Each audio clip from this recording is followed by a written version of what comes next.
Share बाजार में कहां कहां पैसा लगा सकते हैं? शेयर बाजार को हम स्टॉक मार्केट भी कहते हैं क्योंकि यहां इक्विटी बिकती है। शेयर बाजार में दो बाजार फेमस है, बॉम्बे स्टॉक एक्सचेंज और एक है नेशनल स्टॉक एक्सचेंज।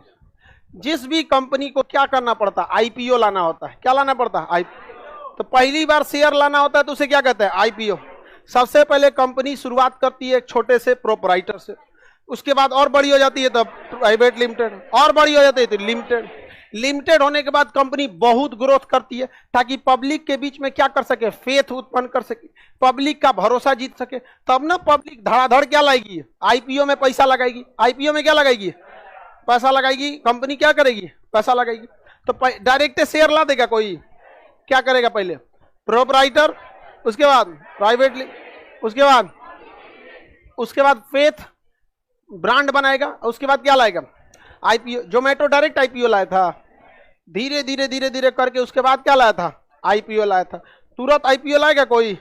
कभी नहीं लाएगा। पहले उसको पब्लिक के पास क्या बनाना? फेथ। अब आईपीओ जब लाएंगे तो आपको किसी एक में जाना पड़ेगा, या तो नेशनल बॉम्बे स्टॉक एक्सचेंज में चले जाइए या तो नेशनल स्टॉक एक्सचेंज में चले। बॉम्बे स्टॉक एक्सचेंज में अभी 5000 से ज्यादा कंपनी है। कितनी कंपनी है? 5000 से ज्यादा कंपनी है। यहीं 5000 लिख देते हैं, समझ जाएंगे कितनी कंपनियां हैं। 5000 से ज्यादा कंपनी। और नेशनल स्टॉक एक्सचेंज में 1500 से ज्यादा कंपनी है। 1500 से भी ज्यादा कंपनियां हैं। किसमें? National stock. और बॉम्बे स्टॉक एक्सचेंज में कितने से ज्यादा? 5000 से ज्यादा। तो ज्यादा कंपनियां। अब कोई कंपनी अगर लिस्टेड होना चाहती है, किसमें? शेयर बाजार में। शेयर बाजार में क्या होना चाहिए? लिस्टेड होना चाहती है। तो कितने जगह लिस्ट होगी? 2। या तो जाएगी बॉम्बे स्टॉक या जाएगी नेशनल स्टॉक। कोई दिक्कत नहीं ना। अब कंपनी जैसे उसमें लिस्टेड हो गई तो पब्लिक के सामने कंपनी आएगी, अपना प्रचार न्यूज़पेपर में, यूट्यूब पर, न्यूज चैनल पे, बिजनेस चैनल पर, अलग अलग जगह पे देगी कि हमारी ये कंपनी है, हम क्या लाना चाहते हैं? आईपीओ लाना चाहते हैं। जैसे जोमेटो ने कहा था कि हम क्या लाना चाहते हैं? आईपीओ लाना चाहते हैं। लोगों ने भर भर के पैसा दिए जोमेटो में, शेयर उसका बहुत ज्यादा चला गया, आगे वैल्यू चला गया। तो जो कंपनी आगे बढ़ रही होती है उसका आदमी क्या करता है? जल्दी जल्दी क्या खरीदता है? शेयर खरीदता है। जिस चीज का डिमांड ज्यादा रहेगा प्राइस बढ़ जाए, प्राइस तुरंत क्या हो जाएगा? बढ़ जाएगा। प्राइस क्या हो जाएगा? बढ़ जाएगा। जो बीएससी में कितनी कंपनियां? 5000। इस 5000 में से केवल 30 कंपनियों का सेहत चेक किया जाता है और इसमें कितनी है? 1500। इसमें से 50 कंपनियों का सरकार क्या बताती है? आंकड़ा बताती है प्रतिदिन। क्या 5000 का बताती है कि केवल 30 गो का? इसी के अंदाजा से आप क्या लगा सकते हैं? 5। और ये अब 30 गो का क्यों? जैसे इस 5000 में से कई गो बैंक हैं तो सारे बैंक का बताने से अच्छा है एगो बैंक का बता दिया, क्योंकि बैंक गिरता है तो सोचो सब साथ ही गिरता है। देखते हैं मंदी आता है तो उससे रिलेटेड सारी चीज में मंदी आ जाता है। अब जिसमें इसमें कोई पेंट बनाने की कंपनी है तो बर्जर, एशियन, दुनिया भर का रहता है, तो एगो दिखा देगा किसका? एशियन पेंट का। तो जो 5000 में सबसे बड़ी 30 कंपनी रहेगी ना, सबसे बड़ी 30 कंपनी, उसको ये क्या रख देगा? फ्रंट पे कि देख भैया इसका वैल्यू बढ़ा है, मतलब 5000 का भी वैल्यू बढ़ेगा। इस 1500 में से कितना को आगे रखेगा? 50। अगर ये 50 गो का वैल्यू गिरा ही तो भाई जब बड़ हाथी डूबल जाए, गधा पूछे कितना पानी, ये 5000 करोड़ 5000 कंपनियों में जो सबसे best and the best company थी 30, सोचिए 5000 में से 30 गो को सेलेक्ट किया है। छोट मोट कंपनी नहीं है ये, प्राइवेट लिमिटेड नहीं है, पब्लिक लिमिटेड है। और पब्लिक लिमिटेड में भी फेमस पब्लिक लिमिटेड है, तब जाके क्या लाई है? आईपीओ। कहां गई है? शेयर बाजार। और उस 5000 में से कितना को छाटा है? 30 गो। इस 30 के हिसाब से आप 5000 का अंदाजा लगा सकते हैं। अगर ये 30 आगे बढ़ रहा है तो ये 5000 भी आगे, ये 30 गिरेगा तो ये भी गिरे। लेकिन जरूरी नहीं कि 5000 का 5000 सब कंप्लीट गिर जाए, लेकिन अगर ये 30 गिर रहा है तो इसमें मेजॉरिटी का शेयर क्या हो जाएगा? गिर जाएगा। वैल्यू क्या हो जाएगी? गिर जाएगी।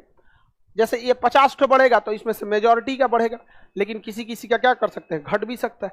लेकिन आप बताइए किसी भी देश या अखबार में ये 5000 का ग्रोथ रेट दिखाएगा तो अखबार बचेगा? जगह भर जाएगा। ससुरा पूरा अखबार 5000 कंपनी का नाम निकलेगा। इसमें से 1500 का भी नहीं दिखा सकता है तो कितना का दिखाता? इसी 30 को कहा जाता है सेंसिटिविटी इंडेक्स। क्या कहते हैं? सेंसेक्स। क्या कहेंगे? सेंसेक्स। इसे क्या कहेंगे? सेंसेक्स। इस 50 को कहते हैं निफ्टी। क्या कहेंगे? निफ्टी, क्या कहेंगे? निफ्टी। अगर निफ्टी जा रहा है ऊपर तो कितने कंपनियों को दिखा रहा है वो? लेकिन निफ्टी का कैलकुलेशन कितने पे होता है? 50।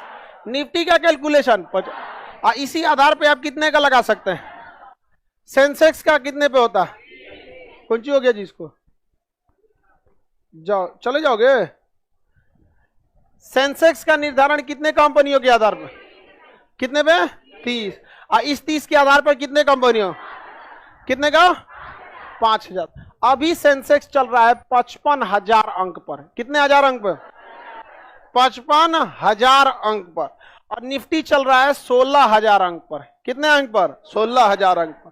अभी का नेट चेक करेंगे लोग, रुकिए हम अभी का करंट बता ही देते हैं। अभी एट ए टाइम 55,107। अरे लिखिएगा तो गूगला बता देगा। 55,107 गूगला। निफ्टी चल रहा है 16,416। निफ्टी कितना चल रहा है? 16,416। तो हम क्या लिख दिए? 16,000। कोई दिक्कत?